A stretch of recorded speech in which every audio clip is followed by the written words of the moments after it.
lizard that he had for a long time. I actually had a pet communicator, you know, she came into a reading and found out that she was a she, not a he. And I got used to her and I fell in love with her after a while. I didn't at first, and then I saw she needed things here. And then I put her closer to a window, all that stuff. She just passed before Soul did. So they were, like a week apart from each other, but Jamie saw them in a Oh, dream together. So I was like, oh, yay. But yeah, so oh, I understand what you're saying, I like get it, where if we just give them a chance, like just, you don't have to like yeah, everything, but like us, what we were talking about in that lifetime where we were, mistreated by insectoid, things, we're going to carry that with us. So we're going to be afraid of something, some people are afraid of certain animals. Some people are afraid of water, some people are afraid of so many different things, and it can all be tagged back to something. If you can get to that cell memory, and like you said, ask, what does this have to do with? And there will be a yeah. cell memory with so much information on it, like a little computer chip, that you can actually pinpoint. And we have so many different ways of doing it, but we just got to get people to like do it, you know, I think self-empowerment, baby. I think people don't know to ask, in regards to certain fears in this life. Um, why Yeah. am I afraid of that? What is the origin? How do I heal this? Um, am I able to move on from this? Is this for me, or am I feeling somebody else's issue? That's a whole other one too, because then we talk about us as energy, and then we make cords to each other, and then we go to Yep. bed at night and we're still transmitting the information like a transmitter radio. I'm getting their information, they're getting mine, and then pretty soon we're so loaded up we don't know whose is what. Yeah, Yeah. and that's so important. I want to put this out there for people. It's really important to cleanse yourself, like daily. You need to make sure you're cutting all the ties from all the people you've met all the time, because that's going to influence you in your sleep. And let's say you come in contact to somebody who has maybe made a deal with a darker entity, or had the option to make a deal with an Ooh. darker entity. How do you think they find you? Oh, yeah. Wow, that's a good one. And Wow. then now you're having dreams about making deals with darker entities.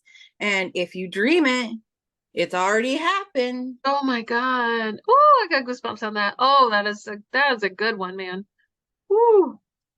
Wow. Yeah, we all have to be aware of that before we go to sleep, that we need to, showering is a great way. Water is a great way to cut those ties, a great way to cleanse yourself, a great way to ground yourself. Incense smoke. You can use crystals, you can use herbs, you can use so many things that will allow you to cut those ties. And it's almost like a protection, but it's just keeping your energy to you, so that you're not having those cords that are connected to that person, then connected to the people they know and the people they know, and then having your energy dispersed like a Yes. web. And then you're feeling drained and burnt out and tired. Those, are things that we get a lot at work. We forget to cut our cords at work. That, And then, yes. Even going into a convenience store, shopping anywhere, the minute yes, you are connecting with somebody, here's my money, da da da da, you just made a cord. You just made a yep, cord. yep, Because that's what we are supposed to be. We're all connected to each other. We didn't create this, but it's the system we're in. And yep. so, yeah, that's like what they call that, spiritual hygiene. Yep, spiritual hygiene.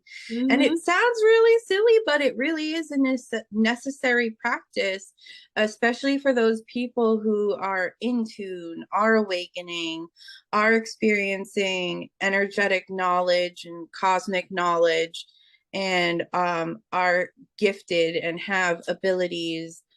And I think a lot of us forget that. And I think also to, you know, things can come through our lights, our televisions. it's really important to make sure that you're keeping not only yourself safe, but your space safe. Yeah, And it's a lot. Like this is a lot. This is it a is. lot to do. And it's no wonder, like I so many times in my life had those terrible thoughts, like I can't do anymore. I cannot take any more on. I cannot do. I'm already exhausted from, each. I can't tell you how many times I've said that. Like, and it's usually the empaths, the ones that have been assigned the tougher lifetimes because we have to go later on, figure it out, and then, teach others about it, like who are just coming in or whatever. And Yeah. man, it can be exhausting. And then you Speaking of don't know empath, why. Yeah. for all empaths out there, if you are empathic or have any one of those empathetic gifts, Mhm. get yourself Black Moonstone. Oh, This is so important. So important. Please get yourself some Black Moonstone. This is going to allow you to separate your feelings from energetic contaminants and other people's feelings. And it's going to give you just a little bit of a barrier for yourself. You're not going to feel as burnt out as you usually do. yeah. Um, What I do with I mine? strongly recommend. I don't know why, but I just feel like people need to know this. Empaths take on so much. That's Yes. fine. Beautiful. That's Beautiful. fine. Yeah, Twyla told me to get some, and I made sure that I did because, um, well, because of the recent revelations in my own life about having so many hitchhikers, about having, I've been for the last couple of years learning how to close negative energy portals and stuff. I keep calling them portholes, which is kind of funny. I type portholes. With you, I did it right, portal. But that's because it was just on with Ingrid, so she laughs at me when I write porthole. But anyways, yeah. So, and I've had to do it so many different ways. I've had to do, like you were talking about psychic surgery or spiritual surgery Yep. earlier. I had to do that. I had to literally ask for an etheric ER to take me out when two entities were disconnected. I don't know if I talked about this in video, but they were disconnecting my brain from my heart. And then I had to go, I'd never heard of the Council of Nine before, didn't know what that was. And maybe there's different versions of it. I did ask Soul 2K about that. And he's like, yeah, there's some that what they call shielders. And the shielders, you think that'd be a good thing, but it isn't. They're shielding you from the truth. They're shielding you from real information. So I was like, wow. Because I'm like, I worked with the Council of Nine, but yet if you Google it and stuff, you'll see all these different things. I saw one with Gene Roddenberry or something. I don't know. I don't know about that. All I know is what my Council of Nine looked like. And it was a step by step process in getting myself back into healing from those two things that attached to me. So it was like all different kind of ways, but that was the most intense by far. Yeah, absolutely. Um, Especially like when you are, like us, um, we're often made to feel crazy and like we don't actually know what we're talking about. And it really just is, we have a deeper understanding of um, the infinite.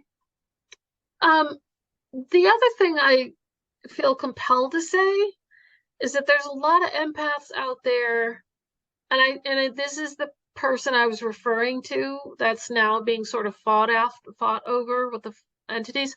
This person was an empath. I spoke to them. I was going to ask them to help me with a caregiving situation, and they knew just as much as I did spiritually. And I'm like, how did I know that about you? But that person had to go down a really bad path with addiction, and it was really ugly. And now, because that person empathically lost their way, they forgot what their mission was. And I'm standing here going, I know what your mission is, but there's no way you can hear me right now. It's like, come on, I need to hear me somewhere in the cosmos or something, come back to us.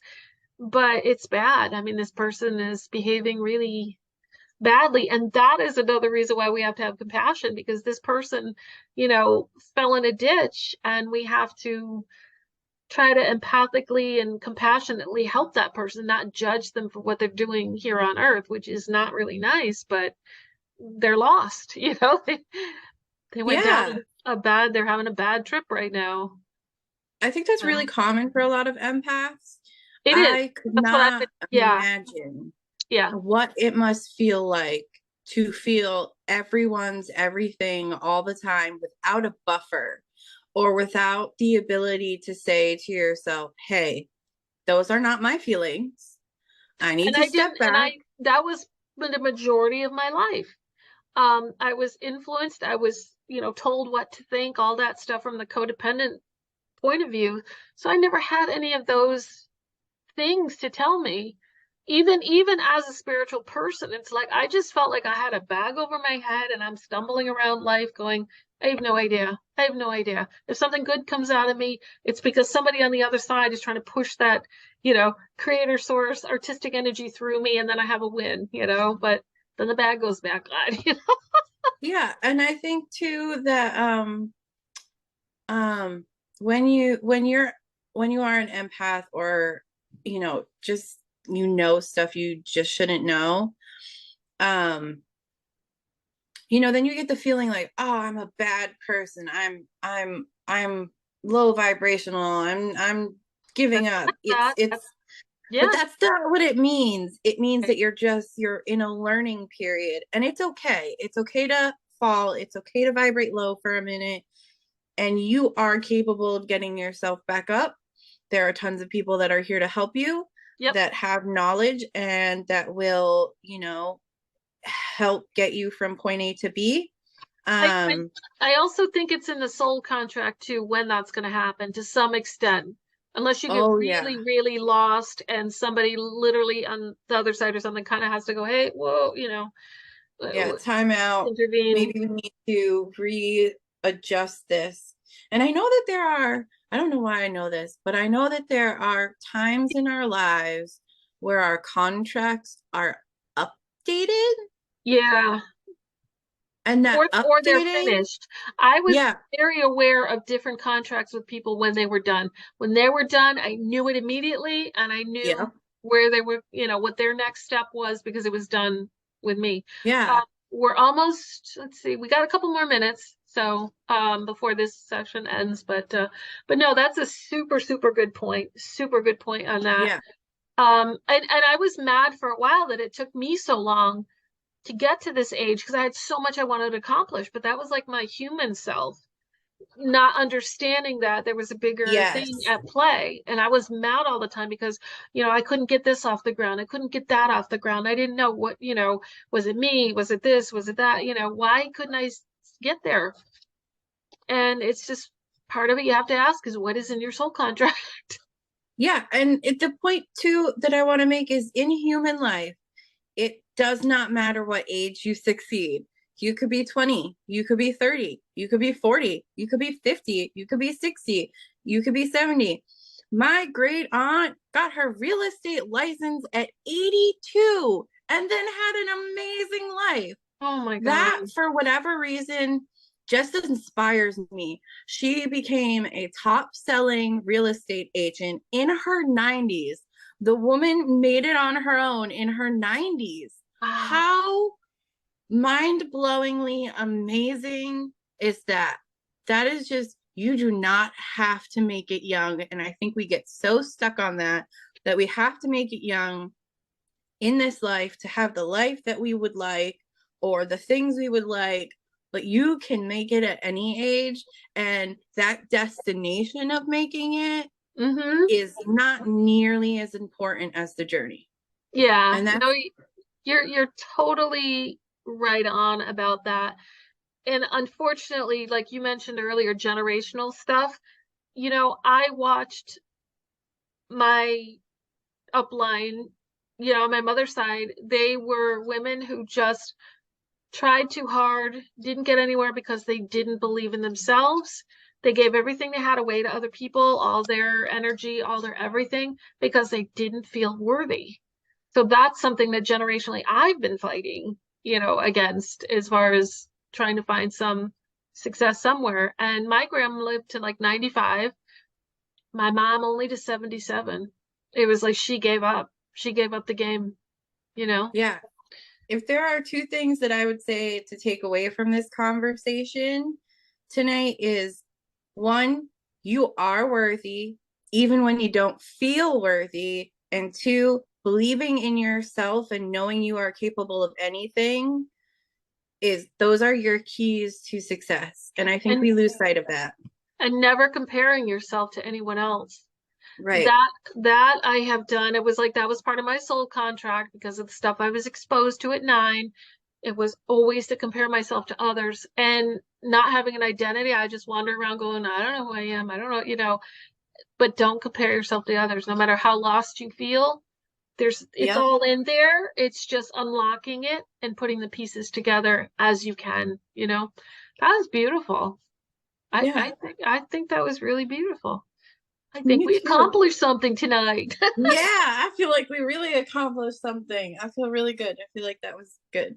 I hope so. And I hope we can do the same thing that Soul 2K, maybe not to his magnitude, but just send love and just, you mentioned earlier, comes through your screen. And I meant to mention that is that a couple of people had said, those of us in the know that when he got on screen, he would be emulating that unconditional love. So it didn't matter what he said. And now we're starting to get the comments in that are saying that. In fact, I printed some out and put some on his wall so that, it's hard for him because he's so young and, this world is, pretty creepy place at times. So, yeah, so that's absolutely true. So hope we're emulating and sending out some good vibes and some love and, all that. Good tips, Yeah. hopefully. Yay. Yeah. Yeah. My goal is just to have, even if it's only one person, just feel the love or the lightness, the nice energy. Mm-hmm. Just to, if one person can feel that, I will be so happy. Me too. And self-forgiveness. When you finally go, I'm done. I'm tired beating myself up. Can I just like myself today? Can I just start there and then work my way to self-love? Can I just stop beating myself up? You know, Yeah. Yeah. like a diet. I'm gonna start today. Oh my gosh. It is so hard to love ourselves because we're taught not to. Right, exactly. And then we're shown impossibilities of what the standard should be when it should be everyone. Everyone is the standard. We're human, we're divine humans. But Yep. yeah. Yep. All Yeah. right, so what are you feeling? You feeling a third? Or are you feeling like you're tired and you want to break? I'm feeling a little tired. All right, so we'll snip it here, but we will continue on another night and we will make some more great videos. And we'll when Soul 2K is better, we'll have him rejoin us and do some more cosmic traveling and whatever comes out comes out. Those who can resonate, fine. Those who don't, that's okay too. Either stay for the entertainment or learn something, you know. So we love you, we love you, we love you. And please like and subscribe. Oh my God, I did it. I did it. Yes, Oh my Sue. God, I really Woo! did it like a real thing. Share these videos, especially with Soul 2K, spread the love. And then if you like us, you know, guest appearance again. So thank you everyone for joining us. And thank you so much, Twyla. You had so much amazing wisdom and compassion to offer. So thank you. And I will Thank see you you. soon. See you soon. Love and light, everybody. Bye. Yay! Bye. Bye.